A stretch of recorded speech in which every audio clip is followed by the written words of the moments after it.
संगठन के पदाधिकारी उपस्थित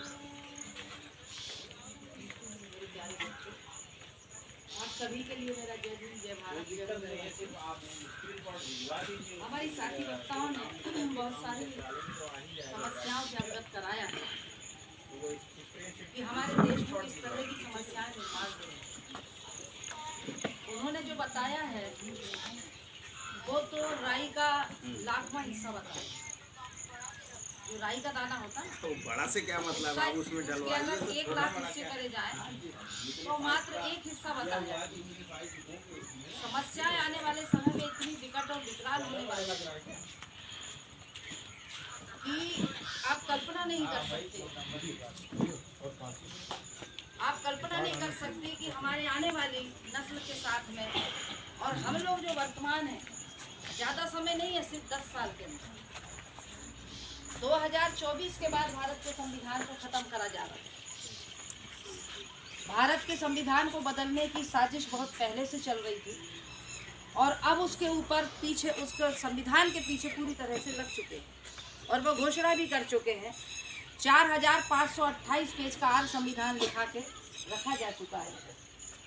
मैंने 2017 में बिहार में जब मेरा कार्यक्रम था वहाँ पर मैंने प्रूफ के साथ में ये चीज़ बताई थी 2017 में कि भारत के संविधान को बदलने की पूरी साजिश हो चुकी है।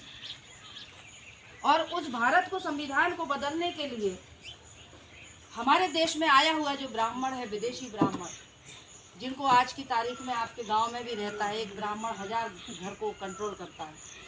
उन ब्राह्मणों ने पूरी प्लानिंग बनाई है कि हम 2024 में भारत के संविधान को ख़त्म कर देंगे, सिर्फ उसका ऊपर का खोखा बचेगा, अंदर से पूरा साफ कर देंगे। उसकी वजह यह है कि डॉक्टर बाबा साहब अम्बेडकर ने 25 दिसंबर 1927 को मनुस्मृति की होली जलाई।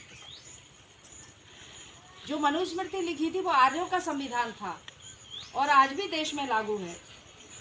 आर्यों के संविधान में हमारे लिए किसी भी प्रकार का हक और अधिकार नहीं था। जो आज हम लोग कुर्सियों पर बैठे हैं ये बाबा साहब का संघर्ष की बदौलत है। हमारे इन अधिकारों के लिए उस महामानव ने लड़ाई करी। अगर आज हमारे बच्चे ब्रांडेड कपड़े पहन रहे हैं तो ये डॉक्टर बाबा साहब अम्बेडकर और उनकी पत्नी जो थी माता रमाबाई की देन। क्योंकि बाबा साहब का जब एक बेटा, उनके 5 बच्चे थे जिसमें 4 बच्चों की कुर्बानी दी और एक बेटा था उनका, जब वो ख़त्म हुआ तो बाबा साहब के पास उसके कफन के लिए भी पैसा नहीं था। उसके कफन के लिए पैसा नहीं था तो माता रमाबाई जो 16 हाथ की साड़ी पहनती थी, जो महाराष्ट्र में पहनते हैं, अपने गांव में बुंदेलखंड में भी पहनते हैं, पहले की महिलाएं 16 हाथ की साड़ी पहनती जिसको लुगड़ा कहते थे। क्या बोलते थे? लुगड़ा ही बोलते थे ना अम्मा जी, लुगड़ा कहते थे।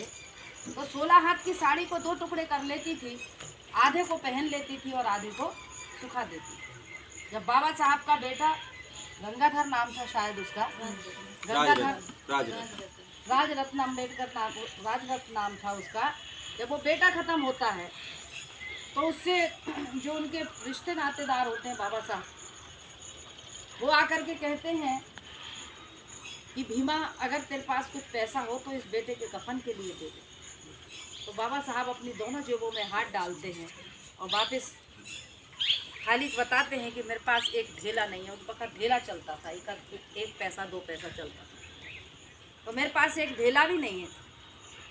तो माता रमाबाई जो बाबा साहब को समझ गई कि लोग क्या बोल रहे हैं और बाबा साहब का जवाब क्या है, तो माता रमाबाई अपने जो कपड़ा टंगा था नहाने की जगह पर, उस पे से वो साड़ी उठा के लाती है, वो आधी साड़ी, उसमें से आधा टुकड़ा करती है उस साड़ी में से और बाबा साहब से कहती है कि बाबा साहब अपना बेटा जो है इसको इस साड़ी में लपेटो और इसका अंतिम संस्कार करिए।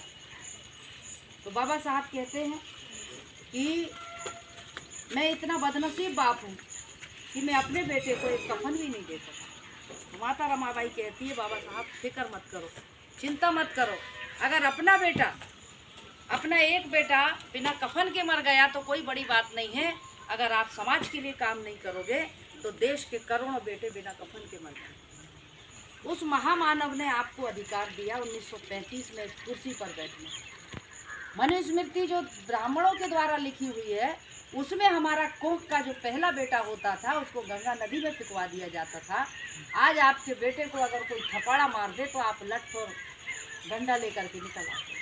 लेकिन इन ब्राह्मणों ने हमारी खोल का जो पहला बच्चा होता था, जो स्वस्थ होता था, सुंदर होता था, मजबूत होता था, किसी भी स्त्री पुरुष का जो पहला बच्चा होता है वो पूरा योग्य होता है, यानी बुद्धिमान भी होता है, स्वस्थ भी होता है, पर्सनालिटी भी अच्छी होती है उसकी।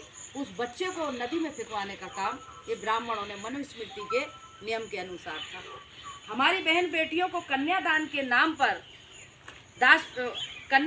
नाम पर हमारी बहू बेटियों को ले लिया जाता था, दान करवा दिया जाता था। दान में दी हुई चीज़ की कोई कीमत नहीं होती, और दान में दी हुई जो लड़की होती है, आज भी वो प्रथा है कन्यादान शादी।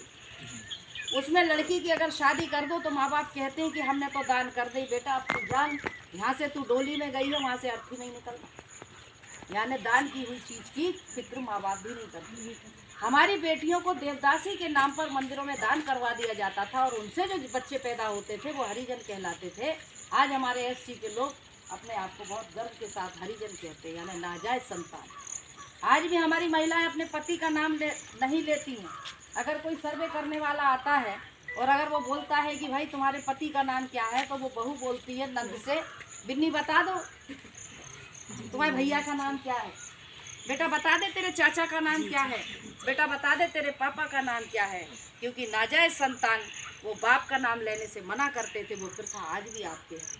आप लोगों ने क्या अपराध किया जो इतने लंबे लंबे घूंघट डाल के बैठे हो? ये घूंघट प्रथा कहाँ से शुरू हुई? आज भी आपने टीवी चैनलों में देखा होगा, यदि कोई व्यक्ति चोर डकैती में पकड़ा जाता है तो पुलिस वाले उसका मुंह ढक देते और आंखें खोल देते, यानी अपराधियों को मुंह ढका जाता। हमने क्या गलत काम किया, ऐसा क्या अपराध किया कि आज हमें मुंह दिखाने में शर्म आ रही है? ये प्रथाएं कहाँ से पैदा हुई? इन प्रथाओं के विरोध में बाबा साहब ने संघर्ष किया। इन प्रथाओं के विरोध में, अम्मा जी शांति रखेंगे तो मैं बोलूंगी, नहीं तो मैं समाप्त कर दूंगी। इन प्रथाओं के विरोध में बाबा साहब ने संघर्ष किया, त्याग और बलिदान किया। हमें ऐसे पक्के घर बनाने का अधिकार नहीं था। हमारे घर जहाँ पर ये ब्राह्मण ठाकुर बनियों की गंदगी बहती थी वहाँ पर था। हम लोगों को ढोरों का मांस खाने को, जानवरों का मांस खाने के लिए मजबूर किया गया। हम लोगों को अपने अब हमारे लोग जो बंधुआ मजदूर थे उनके यहाँ धाड़ की मजदूरी करने के लिए मजबूर थे। बाबा साहब ने संघर्ष किया। आज बाबा साहब ने 1916 से लेकर के 1956 तक अकेले ने बिना संविधान के संघर्ष किया। आज तो हमारे पास संविधान है, साधन है, मोबाइल है, गाड़ी है, हम 1 घंटे में आपके पास आ सकते हैं, 1 सेकंड में आप हमारी बात सुन सकते हैं। उस वक्त बाबा साहब ने अकेले 1916 से 1956 तक उन्होंने आंदोलन किया, जब जाके आपको अधिकार दिए, जो 2024 में ख़त्म हो रहा है। अब 2024 में जब भारत का संविधान ख़त्म कर दिया जाएगा तो आपकी नागरिकता ख़त्म हो जाएगी। नागरिकता समझ रहे? आज आपको वोट डालने का अधिकार है ना, आधार कार्ड बनाए ना, वो क्या है आपका? वोटर आईडी क्या है? नागरिकता। 2024 के बाद जब भारत के संविधान को ख़त्म कर दिया जाएगा और संविधान लागू कर दिया जाएगा, भारत का नाम और व्रत रख दिया जाएगा, भारत का झंडा भगवा कलर का लगा दिया जाएगा, रक्षा मंत्री की जगह धर्म रक्षा मंत्री पद कर